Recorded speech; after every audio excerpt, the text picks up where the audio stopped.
Sa ating latest satellite images, makikita natin na tatlong weather systems na nakakaapekto sa ating bansa. Ang northeast monsoon o amihan, partikular na sa may hilagang Luzon, ang shear line o bangga ng mainit at malamig na hangin na nakakaapekto sa silangang bahagi ng northern and central Luzon, gayon din ang intertropical convergence zone o ito yung ITCZ, na siya nagdadala ng mga kaulapan at malaking tsansa ng mga pag-ulan, partikular na sa bahagi ng Mindanao, kasama din natin ang Visayas, ilang bahagi ng Bicol region. Habang ito ang shear line, magdadala naman ng malaking tsansa ng mga pag-ulan sa may silangang bahagi ng Luzon, partikular na dito sa may area ng Quezon Province, gayon din sa may area ng Romblon.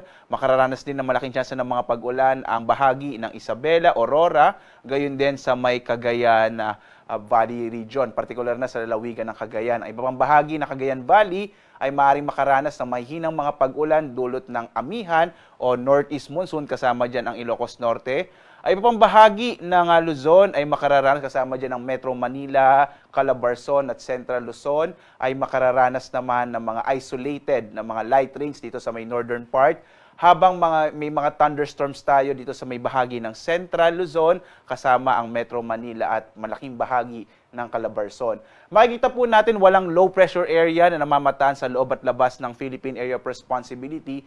Posible hanggang sa pagtatapos ng linggong ito, pagdating ng weekend, maliit yung chance magkaroon tayo ng bagyo.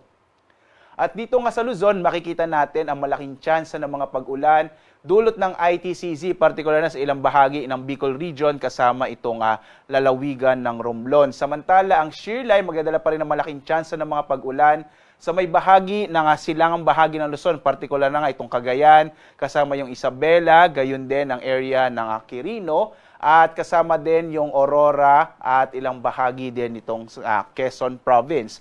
Samantala, may hinang mga pag-ulan na mararanasan sa Cordillera at nalalabing bahagi ng Cagayan Valley region, kasama po ang Ilocos Norte. At sa nalalabing bahagi ng Ilocos region, asahan yung mga isolated light rains. Dito naman sa Kamaynilaan, kasama ang nalalabing bahagi ng Central Luzon, gayon din ang Calabarzon. Ngayong araw, makikita pa rin yung haring araw, pero posible yung mga isolated o pulupulong mga pag-ulan, pagkilat, pagkulog, at maglalabas naman tayo ng mga rainfall advisories kapag meron tayong mga namatang kaulapan na maaaring magdala ng mga pag-ulan. Agwat ang temperature sa Lawag, 25 to 31 degrees Celsius, sa Tuguegarao, 23 to 28 degrees Celsius. Sa Baguio naman, 16 to 23 degrees Celsius, habang sa Metro Manila, 24 to 30 degrees Celsius. Sa Tagaytay naman, 22 to 29 degrees Celsius, habang sa Legazpi, 25 to 29 degrees Celsius. At malaking bahagi naman ng Palawan ay makararanas ng maulap na kalangitan na may mga pag-ulan, dulot yan ng Intertropical Convergence Zone. Agwat ng temperature sa Calayan Islands, 26 to 31 degrees Celsius. Sa Puerto Princesa naman, 24 to 31 degrees Celsius. Malaki din tsansa ng mga pag-ulan sa malaking bahagi ng Kabisayaan, lalong-lalo na dito sa may Eastern Visayas, dulot ng ITCZ. Agwat ang temperatura sa Iloilo, 25 to 30 degrees Celsius. Sa Cebu naman, 26 to 30 degrees Celsius. Habang sa Tacloban, 25 to 30 degrees Celsius. Magiging maulap din po ang kalangitan sa malaking bahagi ng Mindanao, dulot ng ITCZ. Lalong-lalo na sa may silangang bahagi ng Mindanao, yung Caraga at saka po yung Davao region.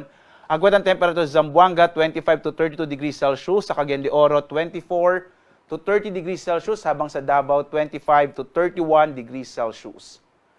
Wala naman tayong nakataas na gale warning. Ito yung babala natin sa malaking pag-alo ng karagatan. Pero mag-ingat pa rin yung northern area.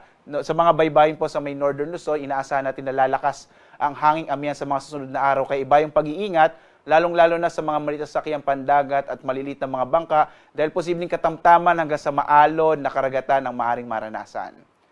At bukas, inaasahan natin ang malaking tsansa ng mga moderate o heavy o katamtaman hanggang sa malalakas na mga pag-ulan, partikular na sa may silangang bahagi ng Luzon, lalong-lalo na sa lalawigan ng Cagayan, dulot yan ng shear line. Mag-ingat po sa mga posibilidad ng mga flash floods and landslide. Pagdating ng araw ng Sabado, magpapatuloy ang inaasa nating mga pag-ulan sa may silangang bahagi ng Cagayan Valley region, kasama ang Aurora at lalawigan ng Apayao. Iba yung pag-iingat pa rin po, lalo na sa mga potensyal na mga landslides and flash floods. Ito ay dulot ng shear line o yung banggaan ng mainit at malamig na hangin. Kaya inaasahan din natin, posibleng pagdating ng araw ng weekend, Sabado at Linggo, posibleng malaki yung tsansa ng maulap na papawirin ng may mga kalat-kalat na mga pag-ulan, pagkilat, pagkulog sa malaking bahagi ng Luzon.